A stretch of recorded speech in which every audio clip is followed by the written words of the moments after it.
चने की दाल जो मैंने भिगोई अच्छी तरह से फूल चुकी है, काजू भी अच्छी तरह से फूल चुके हैं और ये पोहा भी कितनी अच्छी तरह से नरम पड़ चुका है। और मैंने थोड़ी-सी ये देखो इसके बीच में मिलाई ली है। और ये कुछ मैं प्याज और टमाटर इनको सबको बाद में डालूँगी। सबसे पहले इसको बनाने के लिए मैंने कढ़ाई में पानी डालकर गैस ऑन करके इसके बीच में डाल दिया मैंने पत्ता गोभी को, टमाटर को। और ये वाला सारा सामान इसको मैं तैयार करके अब रख लेती हूँ, क्योंकि सबकी तैयारी इसकी पहले ही करनी पड़ती है। लेकिन बीच बीच में पत्ता गोभी के फूल को और इन टमाटर को पलट पलट कर अच्छी तरह से स्टीम में इस तरीके से पकाना है कि अच्छी तरह से सारे नरम पड़ जाएं। अब देखो ये सारा का सारा पत्ता गोभी का जो फूल है नरम पड़ चुका, इसका कलर चेंज हो गया। अब इसको पानी से मैंने निकाल लिया।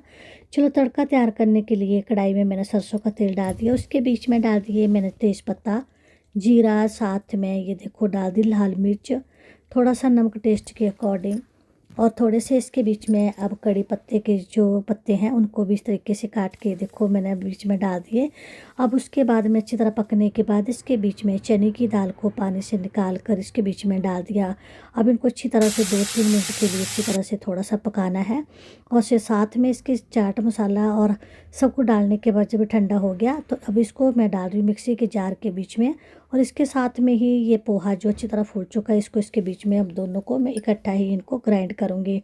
ग्राइंड करने के लिए इसके बीच में थोड़ा थोड़ा पानी बीच में डालते रहना है, जिसके साथ कि इसका पेस्ट अच्छी तरह से बन जाए। ज़्यादा इसको पतला नहीं बनाना है, थोड़ा मोटा मोटा रखना है।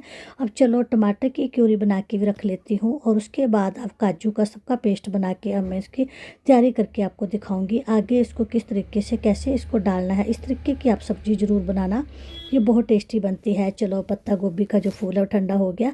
अब इसको मैं देखो एक छन्नी के बीच में निकाल कर इसको इसका पानी भी सारा निकाल के और एक एक पत्ता करके इनको सबको इस तरीके से देखो निकालते जाना है।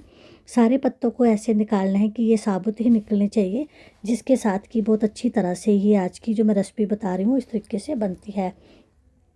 अब देखो थोड़ा पत्ते निकालने मुश्किल हो रही है तो इसके पीछे का जो डंठल है उसको भी इसके साथ में जैसे कि काटते चलते जाना है। काट काट के ही इसको बीच बीच में हल्के हल्के हाथों से इनको आराम आराम से सारे के सारे पत्तों को निकाल लेना है। कम से कम जो ऊपर के जितने भी पत्ते हैं 7-8 जो भी निकलते हैं उनके सबके साथ ही ये वाली रेसिपी आज हम बनाएंगे।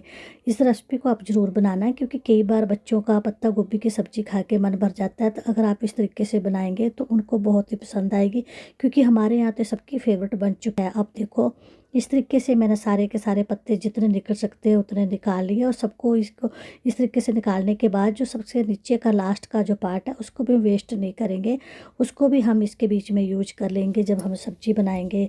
अब देखो पत्ते मैंने साइड में रख लिए, इनका पानी भी सब अच्छी तरह से निकल चुका है। और बीच का जो पार्ट है उसको ये देखो मैं एक ग्राइंडर में इस तरीके से इसका भी पेस्ट बना लेती हूँ, क्योंकि जब बाद में इसकी सब्ज़ी बनाएंगे तो इसको इसके बीच में डाल लेंगे। अब चलो कढ़ाई में तेल गर्म करने के बाद ये देखो मैंने प्याज रख दिया भूनने के लिए। जब तक प्याज भून रहा है तब तक इन पत्तों के बीच में लेप लगा लेते हैं ये जो मैंने बनाया था चने की दाल और पोहे का मसाला डालकर। अब इसको बीच में सेंटर में इस तरीके से भरना है, दोनों साइडों से इस तरीके से इसको लॉक लगाना है और इस तरीके से बंद करके इनको एक एक करके ये देखो मैं सारे के सारे आपको दिखा रही हूँ भरकर। इस तरीके की आप रेसिपी ज़रूर बनाना, सच में बहुत टेस्टी बनती है। और ये देखो अब मैं इस तरीके से ये देखो दूसरे पत्ते में भी ये देखो थोड़ा सा बीच में भर दिया। थोड़ा पत्ता फट चुका था, लेकिन जब मैं इसको फोल्ड करूँगी तो इसको मैं बीच में ही इसको इस तरीके से एडजस्ट कर दूँगी। अब देखो इस तरीके से ये बन चुकी है। अब अच्छी तरह से एक एक करके इस तरीके से दोनों साइडों से लॉक लगाकर बड़ी अच्छी तरह से ये चिपक जाते हैं, क्योंकि ये जो चने का पेस्ट है थोड़ा पतला पतला इस तरीके से रखा है कि इसके बीच में स्टफिंग भर जाए और इसके बीच में आराम से ये दोनों साइडों से चिपक जाए। अब एक एक करके मैंने सारे के सारे पत्तों के बीच में चने दाल का ये जो मैंने मसाला पेस्ट तैयार करा है ये भर दिया। अब इनको भरने के बाद अब जितने सारे पत्ते हैं ये सब देखो तैयार करने के बाद जो थोड़ा बहुत रह गया उसको इसके बीच में पका लूँगी। अब देखो कितनी अच्छी तरह से ये दिख रहे हैं मोमोज़ की तरह, सारे के सारे मैं स्टीम करके पहले भी रखे हैं और बाद में भी इनको मैं स्टीम करूँगी। चलो प्याज का अब कलर चेंज हो चुका, भुन चुका। अब इसके बीच में मसाले डाल दिए, हल्दी पाउडर, जीरा पाउडर, धनिया पाउडर, साथ में लाल मिर्च वगैरह सारा कुछ इस तरीके से डालने के बाद अच्छी तरह पकने के बाद अब इसके बीच में मैंने डाल दी टमाटर की क्यूरी। टमाटर की क्यूरी के पानी की स्टीम के बीच में मैं चलो इनको भी स्टीम कर लेती हूँ। ये जो मैंने पत्ता गोभी के साथ ये मोमोज बनाए हैं इस तरीके से ये बनकर अब देखो तैयार हो चुके हैं। बीच बीच में से छेड़ा इसको लगाते रहना है, क्योंकि ये पत्ता गोभी कि जो ये बनाए हैं इनको भी पलट पलट कर इस तरीके से दोनों साइडों से अच्छी तरह से सेकते रहना है। और साथ में जो हमारा नीचे जो तैयार हो रहा है मसाला टमाटर का प्यूरी, उसको भी अच्छी तरह से बीच बीच में हिला के इसको भी अच्छी तरह पकाना है। दोनों की दोनों चीज़ें देखो इकट्ठी बन पा रही हैं। स्टीम के बीच में पत्ता गोभी की ये मोमो स्टाइल में ये स्टफिंग भरी हुई है, मैंने मसाला डाल के ये सारे ढक्कन लगा के बीच बीच में पलट के इनको पका रही हूँ। और इसके नीचे मैंने जो रखा हुआ है देखो टमाटर की प्यूरी का, इसको भी बीच में पका के अच्छी तरह से जब इसका पानी सूख गया, दोनों काम इकट्ठे हो गए, अब इसके बीच में मैंने डाल दिया ये देखो काजू का पेस्ट, इसके साथ में मैंने मिलाई भी डाल दी। अगर आप चाहो तो इसको कोरमा स्टाइल में क्रीमी बनाना चाहते हो तो इस तरीके का सारा सामान डाल सकते हो, नहीं तो आप इसको टमाटर की ग्रेवी के साथ भी बना सकते हैं। अब देखो सारे के सारे स्टीम में भी अच्छी तरह से बन चुके हैं, पूरी अच्छी तरह से बीच में मिक्स हो चुका है सारा मसाला। अब इसको देखो एक प्लेट के बीच में रख के इस तरीके से इसको कट करके 2 पार्ट इसके कर लेने हैं, 2 पार्ट करके, क्योंकि ये थोड़ा ज़्यादा क्वांटिटी में हो जाएगा।